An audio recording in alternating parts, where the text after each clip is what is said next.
റഷ്യയിൽ നിന്നും ഇന്ധനം പർച്ചേസ് ചെയ്യാനായിട്ട് ഇന്ത്യക്ക് അമേരിക്ക അനുമതി നൽകിയിരിക്കുകയാണ്. അതായത് ശശിയുടെ വീട്ടുകാർ എവിടെ നിന്ന് അരി മേടിക്കണമെന്ന് അപ്പുറത്തെ വീട്ടിലെ സോമനാണ് തീരുമാനിക്കുന്നത്.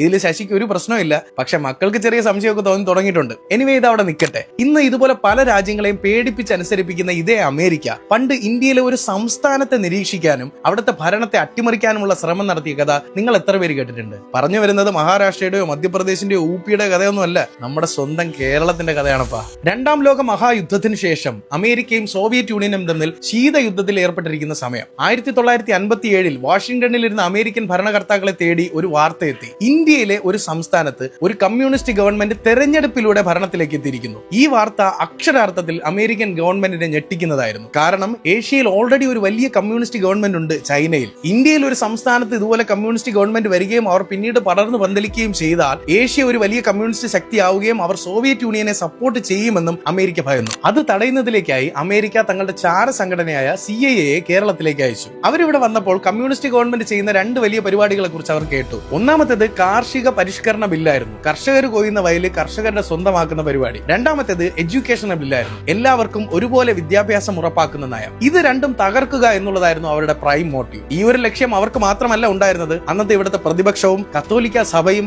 NSSഉം ഈ ബില്ലുകളെ ഒരുപോലെ എതിർത്തിരുന്നു. ഈ എതിർപ്പുകൾ തന്നെയായിരുന്നു പിന്നീട് നടന്ന വിമോചന സമരത്തിന്റെ അടിത്തറ. 1959 ജൂൺ മാസം 13-ാം തീയതി കേരളത്തിന്റെ കറുത്ത അധ്യായങ്ങളിൽ ഒന്നായ അങ്കമാലി വെടിവെപ്പ് നടക്കുകയും അവിടെ ഫ്ലോറി എന്നു പേരുള്ള ഒരു ഗർഭിണി കൊലപ്പെടുകയും ചെയ്തിരുന്നു. ഇതിന്റെ പേരിൽ ഇന്ത്യയിലൊട്ടാകെ വലിയ പ്രതിഷേധങ്ങൾ ഉയരുകയും 1959 ജൂലൈ മാസം 31-ാം തീയതി ഇന്ത്യൻ പ്രസിഡന്റായിരുന്ന രാജേന്ദ്ര പ്രസാദ് 356-ാം വകുപ്പ് പ്രകാരം EMS ഗവൺമെന്റിനെ പിരിച്ചുവിടുകയും ചെയ്തിരുന്നു. അങ്ങനെ ഒരു സംഭവം തന്നെ ഇന്ത്യയിൽ ആദ്യമായിട്ടാണ് ഉണ്ടായത്. എനിവേസ്, അന്ന് നടന്ന ഈ വിമോചന സമരങ്ങൾക്ക് അമേരിക്ക ഫണ്ട് ചെയ്തിട്ടുണ്ട് എന്നുള്ള ആരോപണങ്ങൾ ഉയർന്നു വന്നിരുന്നു. പക്ഷെ അതൊക്കെ വെറും ആരോപണങ്ങളല്ല, അങ്ങനെ ഫണ്ട് ചെയ്തിരുന്നു എന്ന് പിന്നീട് അമേരിക്കൻ അംബാസഡേഴ്സ് ആയിട്ടുള്ള ഡാനിയൽ പാട്രിക് മൊയ്നിഹാനും എൽസ്വർത്ത് ബങ്കറും പറഞ്ഞിരുന്നു. എന്ത് തന്നെയായാലും അമേരിക്കയ്ക്ക് അന്ന് 3 ലക്ഷ്യങ്ങളുണ്ടായിരുന്നു. 1, കേരളത്തിൽ ഇനി ഒരിക്കലും കമ്മ്യൂണിസ്റ്റ് ഗവൺമെന്റ് ഉണ്ടാവാതിരിക്കുക. 2, കാർഷിക ബില്ലിനെ അട്ടിമറിക്കുക. 3, എല്ലാവർക്കും വിദ്യാഭ്യാസം കിട്ടുന്ന പരിപാടിയെ തകർത്ത് കളയുക. ഈ പ്ലാനിംഗ് ഒക്കെ നടന്നിട്ട് 68 വർഷം കഴിഞ്ഞിട്ടും അമേരിക്കയ്ക്ക് മുൻപിൽ അടിയറവ് പറയാത്തൊരു നാടുണ്ടെങ്കിൽ